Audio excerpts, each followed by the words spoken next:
une rillette. Donc pour ça, il faut donc 200 g de cœur d'artichaut ou de fond d'artichaut qu'on a émietté, un oignon blanc que l'on a finement émincé et cuit avec 3 feuilles de laurier, une branche de thym et un peu de margarine ou d'huile au choix, à couvert pour qu'il soit bien doré et bien fondant.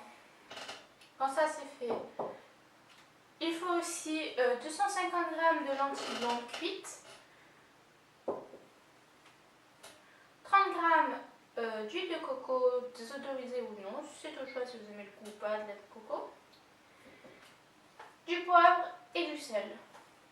C'est tout.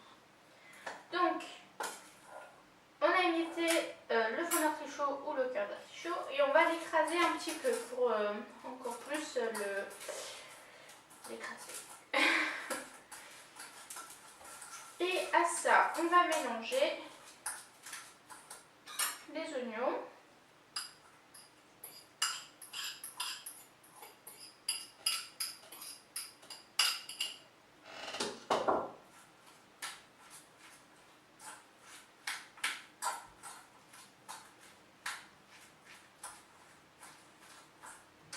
on écrase toujours tout en mélangeant. Vous pouvez le faire au mixeur.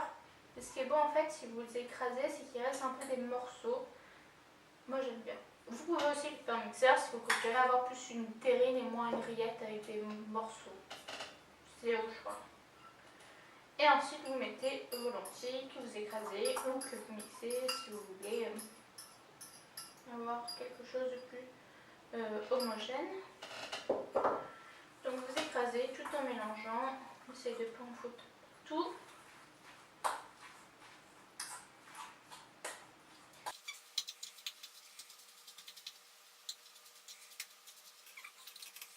Hop. Et ensuite on va ajouter du poivre et du sel. Alors un tout petit peu de sel parce que les fonds d'artichaut et les cœurs d'artichaut, s'ils sont en boîte de conserve, c'est déjà salé. Plus ou moins du coup en convenance. Moi je mets surtout du poivre. Beaucoup de poivre. J'aime beaucoup. Donc on poivre. On s'arrête quand il n'y en a plus dans le moulin.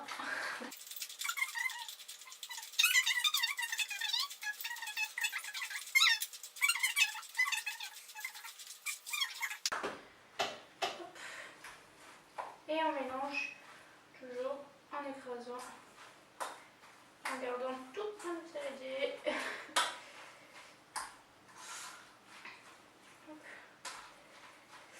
Alors cette recette, il faut la mettre au frais et la goûter plutôt, on va dire, quelques heures, 2 heures, une ou 2 heures au frais.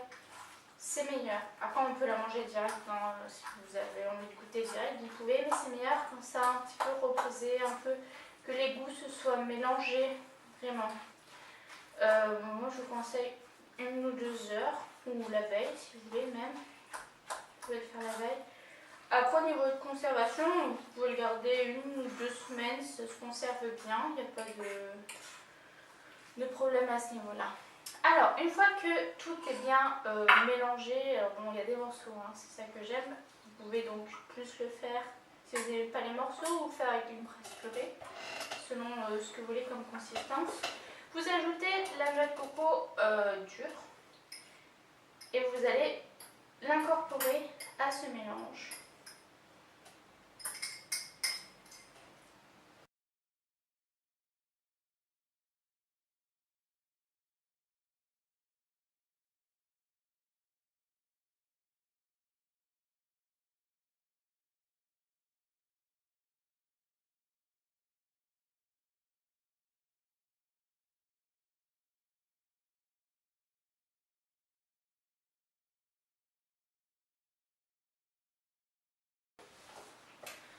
Alors, j'ai pris un petit pot justement d'huile de coco, un pot d'huile de coco. Toute la préparation ne va pas rentrer dedans, hein, mais c'est pour vous montrer comment on finit.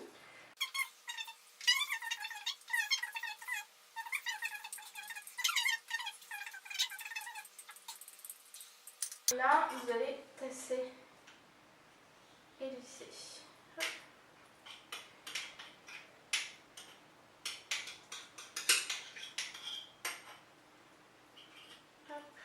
Voilà. Donc j'ai fait mes petits pots. Donc j'ai pu faire 2 pots donc d'ancienne huile de coco de 200 ml et un petit pot de yaourt. Et ce que je vais faire, c'est que je remplis par abord. Je fais fondre de l'huile de coco et je verse dessus. Hop. Une fine couche. En refroidissant, ça va faire un peu blanc. Très joli. Je fais ça sur toutes. Et après, un petit tour au frigo. Et vous allez voir, ça va être tout blanc. Très joli. Ce qu'on peut faire, c'est fermer pour mettre au frigo. Et le tour est joué. Je vous souhaite un bon appétit. J'espère que cette recette vous aura plu. Et n'hésitez pas à me dire si vous testez